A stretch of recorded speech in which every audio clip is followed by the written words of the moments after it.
Hello, এখন আছি বাইপাসের ব্রিজে। এই বসেছিলাম, এখানেই বাদে বসেছিলাম। তো ভাবলাম যে এই ব্রিজে একটু আসি, অনেকদিন আসা হয়নি, আর আজকে সানডে, তাই জন্য চলে এসেছি। এই যে বাঁধেই বসেছিলাম ওখানে, তো ভাবলাম ব্রিজে একটু আসি, অনেকদিন ধরে আসা হয়নি। আর আজকে এসেছি বাঁধে, ওই যে ওদিকে রাস্তা আছে উঠার, ওদিক দিয়ে এসেছি। শাহপুরের এদিক দিয়ে ঘুরে আর আসিনি, তো এদিক দিয়ে শর্টকাটে উঠে গেছি। আর দেখো, আর এখান থেকে দেখো চারিদিকটা কি সুন্দর লাগছে।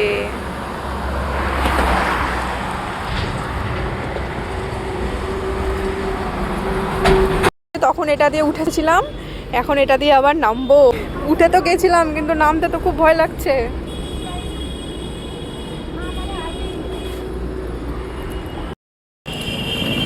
উঠে গেছিলাম খুব সাহস নিয়ে, আর নামতে গিয়ে পুরো একদম। তো চলে আসলাম বাঁধে, আর যাবো আজকে কার্নিভালে। তো চলো কার্নিভালে গিয়ে তোমাদের সাথে আবার কথা হচ্ছে। মালদা কার্নিভালে বৃন্দাবনের মাঠে ঢুকে এখানে খাবারের স্টলগুলো,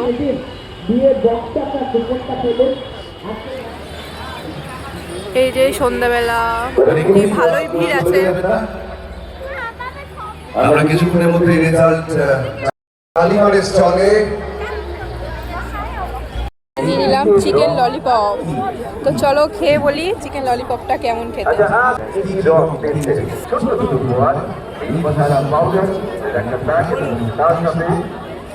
চিকেন ললিপপটা সত্যি খুবই টেস্টি।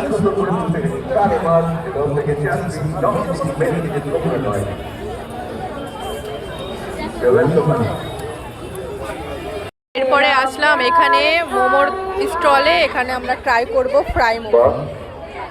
এই যে ফ্রাই মোমো নিয়ে নিয়েছি, চলো এবার তোমাদেরকে ফ্রাই মোমো খেয়ে বলি কেমন এখানকার ফ্রাই মোমোটা। ফ্রাই মোমোটা খেয়ে কেমন তোমাদেরকে বলি। এবং একটা কানা কিছু খবর আমরা পেয়েছি,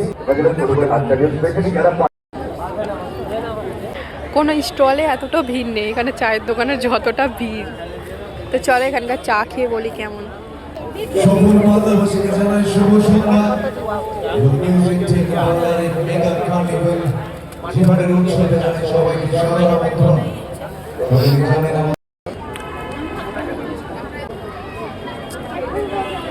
বাহ, চায়ের টেস্টটা তো সেই। সত্যি এখানকার চাটা কিন্তু দারুণ খেতে। আমরা চলে এসেছি এখন মিষ্টি ফুচকা ট্রাই করতে।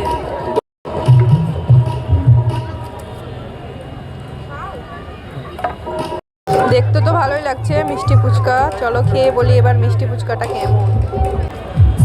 চলো খেয়ে বলি মিষ্টি ফুচকাটা কেমন এবার।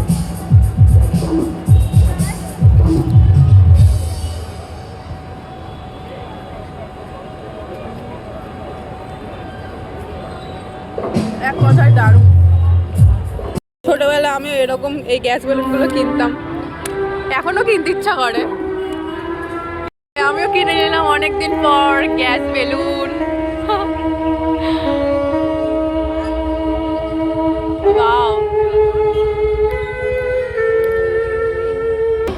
কার্নিভালে এসে কিনে নিলাম এই গ্যাস বেলুনগুলো। ছোটবেলা মায়ের কাছে খুব বায়না করতাম এই গ্যাস বেলুনগুলোর জন্য।